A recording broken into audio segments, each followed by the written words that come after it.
वराह अवतार लेकर के जब भगवान नारायण ने हिरण्याक्ष का वध किया तो इसके भयाहू हिरण्याक्ष की पत्नी अर्थात जिसका नाम है रुषा भानु उसकी माता अदिति फूट फूट करके रोने लगी। अपने भयाहू को और माता को सांत्वना देते हुए इसने कुछ ज्ञान दिया। और सतेपे मंदरद्रोण्याम तपः परमदारुणः, मंदराचल की द्रोणी माने श्रेणी पर ऊंचाई पर गया और भयंकर ब्रह्मा जी की तपस्या करना प्रारंभ किया भगवान विष्णु से बदला लेने के लिए। जिस विष्णु ने वराह अवतार लेकर के मेरे भाई को मारा है, मैं उससे बदला लेकर के जब तक मारूंगा नहीं तब तक मैं शांति से बैठूंगा नहीं। ऊर्ध्वबाहो नभो दृष्टिः पादांगुष्ठ श्रितावनिः, दोनों भुजाओं को आकाश में उठाया और नेत्र को ब्रह्मलोक की तरफ एकटक देखने लगा। ब्रह्मा जी का स्मरण करते हुए ब्रह्मणे नमः ब्रह्मणे नमः ब्रह्मणे नमः भयंकर तपस्या किया। ब्रह्मा जी का आसन डोला तपस्या सिद्ध होती है। ऋषि मुनियों के साथ ब्रह्मा जी हंस के वाहन में स्थित होकर के इसके सामने प्रकट होते हैं। इतनी घनघोर तपस्या किया, हजारों वर्ष का समय बीत गया। इतना ही नहीं, इसने किसी भी दिन अपने आसन को डुलाया तक नहीं, जैसा खड़ा वैसा खड़ा होगा एक चरण पर। इस कारण से इसके शरीर के मांस आदि को चींटियों ने दीमकों ने नोच नोच के खा करके भक्षण कर लिया। मात्र अस्थि ही स्थित रही उसके शरीर के रूप में। पूरी बाम्बियां दीमक लगा लेते हैं शरीर में, बाम्बी सब मांस खा गए सज्जनों। लेकिन दिव्य तेज तपस्या का निकल रहा है। तो प्रश्न उठता है भैया कि हिरण्याकश्यप जीवित कैसे रहा? तर्क उठा ना, मन में तर्क उठता है, मन का स्वभाव है। बात समझ में नहीं आई, पची नहीं तो तुरंत शंका हुई, ऐसा कैसे हो सकता है? तो वहां पर वर्णन आया भागवत जी में, प्राणाः अस्थि सुषेरते। सुखदेव जी कहते हैं राजर्षि परीक्षित, सतयुग में प्राण का वास अस्थि सुषेरते, अस्थि में निवास होता है। प्रत्येक युगों की स्थितियां अलग अलग होती है। कलयुग में कलौ अन्नगता प्राणाः, कलयुग में प्राण का वास अन्न में होता है। अन्न हम लोग नहीं खाते हैं तो मूर्छा आने लगती, चक्कर आने लगता है। एक दिन की एकादशी आती है तो परेशान हो जाते हैं। और इस प्रकार से सज्जनों ब्रह्मा जी ने अपने हाथ में गंगा जल लेकर के कमंडल से जो ही उसके ऊपर छिड़का है, दिव्य रूप उसका प्रकट हो गया। उत्तिष्ठोत्तिष्ठ भद्रम ते तपा सिद्धोऽसि काश्यप। हे कश्यप नंदन, कश्यपस्य पत्यः पुमान काश्यपः, अण प्रत्यय से हिरण्यकश्यप इत्यर्थः। हे कश्यप नंदन, उत्तिष्ठोत्तिष्ठ, वरदान मांगना प्रारंभ किया विराज। हे ब्रह्मा जी, हमें ये वरदान दीजिए, मृत्यु नमा भून मम प्रभो, मेरे मृत्यु ही ना हो। ब्रह्मा जी समर्थता जताते हैं, मैं ही अमर नहीं तो तुम्हें कैसे अभय प्रदान करूं। द्विपरार्धा वशाने, द्विपरार्ध की आयु मेरी भी निश्चित है, मैं भी मृत्यु को प्राप्त होता हूं। इसने सोचा ये बूढ़ा ब्रह्मा हमें ऐसे वरदान नहीं देगा। इसने अपने चतुराई का आश्रय लिया और कहा ठीक है, ऐसी कृपा करो, ऐसा वरदान दो कि न तो मेरी मृत्यु पृथ्वी में हो, न आकाश में हो, न पाताल में हो, न जल में हो, न स्थल में हो, न अस्त्र से हो, न शस्त्र से हो, न दिन में हो, न रात्रि में हो। मृत्यु नमा भून मम प्रभो, न देवता से हो, न दैत्य से हो, न मनुष्य से हो, न पशु से हो। मृत्यु नमा भून मम प्रभो। ब्रह्मा जी तथास्तु तथास्तु करते चले जाते हैं।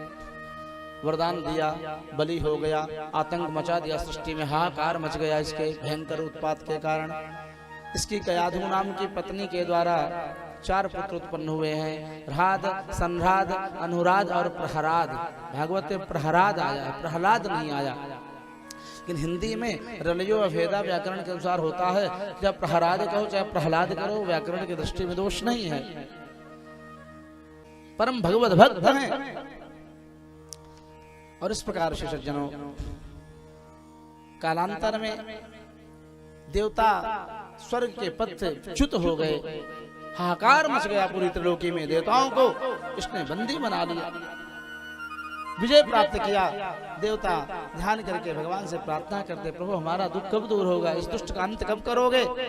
भगवान ने कहा है, जब यह अपने छोटे पुत्र प्रहलाद से द्वेष करेगा तब मैं इसका वध करूंगा। हनिष्ये पीवरोर्जितम, भले ही ये ब्रह्मा जी से वरदान पाया है लेकिन मैं इसका वध करूंगा। कालांतर में जब प्रहलाद जी थोड़ा बाल्यावस्था को प्राप्त होते हैं तो एक दिन की बात है कि यादव माता अपने पुत्र प्रहलाद को लेकर के दरबार में गई, सभा में गई। हिरण्याकशिप लेकर के गोद में बैठाया है।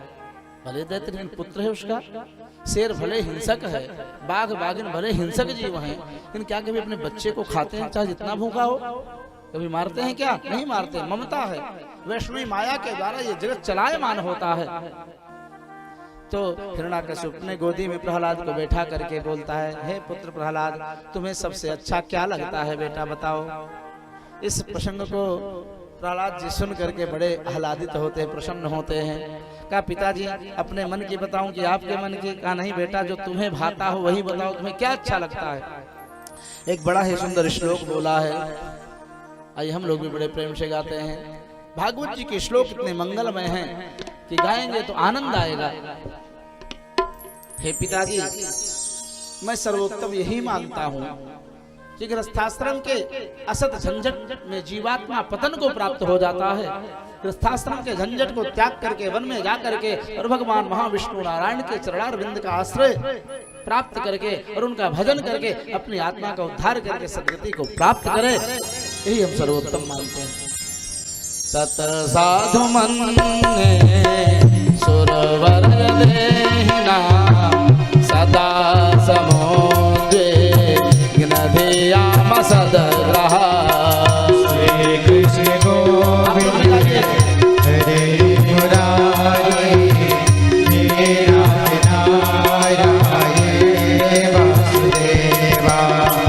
तत साधु मन्ये सुरवर देहिना सदा समोद्विग्नधियाम सदग्रहा। श्री कृष्ण गोविंद हरे मुरारी नाथ नारायण वासुदेवा। गृहमन्दगोपं वनं गतो यत् हरिमाश्रयेत। श्री कृष्ण गोविंद हरे मुरारी नाथ नारायण वासुदेवा। हे नाथ नारायण वासुदेवा, हे नाथ नारायण वासुदेवा, हे नाथ नारायण वासुदेवा, हे नाथ नारायण वासुदेवा, हे नाथ नारायण वासुदेवा, हे नाथ नारायण वासुदेवा, हे नाथ नारायण वासुदेवा, हे नाथ नारायण वासुदेवा। श्री कृष्ण गोविंद हरे मुरारे, हे नाथ नारायण वासुदेवा। श्री कृष्ण गोविंद हरे मुरारे, हे नाथ नारायण वासुदेवा।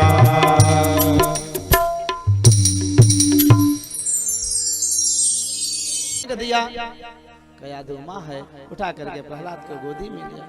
संडमर्क को बुलाया, शुक्राचार्य के दो जो पुत्र हैं ले जाओ और दानवी विद्या का ज्ञान दो। देखना आश्रम में आकर के कहीं कोई दुष्ट हमारे पुत्र के बुद्धि को बहला ना दे, ऋषि मुनि देवता मेरे पुत्र को कहीं सदाचारी विद्या न दे दें।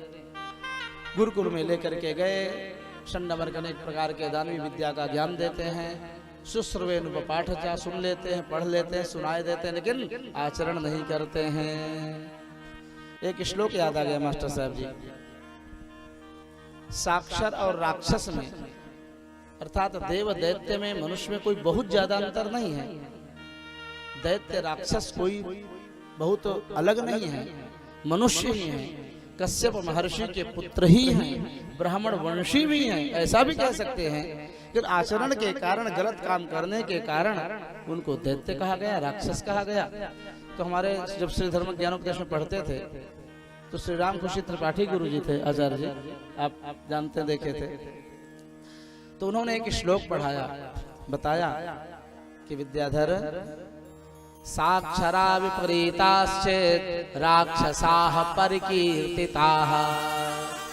साक्षर शब्द लिखिए आप कॉपी में, साक्षरा, साक्षराः विपरीताश्चेत्। यदि साक्षर माने साक्षर मिशन मोदी चलाए है ना, सरकार चलाती है, अर्थात सब पढ़े लिखे हो जाएं। चेतन जी, साक्षर बने सब लोग पढ़ लिख के बुद्धिमान विद्वान हो जाएं। तो साक्षर के चेत यदि विपरीत कर दिया जाए तो क्या बनेगा भैया, आप लोग बताओ।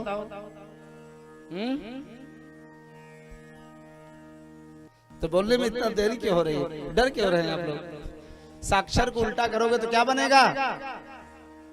राक्षस, राक्षस बनता है। अर्थात जानने के बाद भी, वेद पारंगत होने के बाद भी चोरी करना पाप है, किसी को सताना पाप है, रावण सब कुछ जानता है, उसके बाद भी वही करता है। यदि हम आप भी जान करके गलत करते हैं तो वो मनुष्य भी राक्षस वृत्ति वाला कहा जाता है।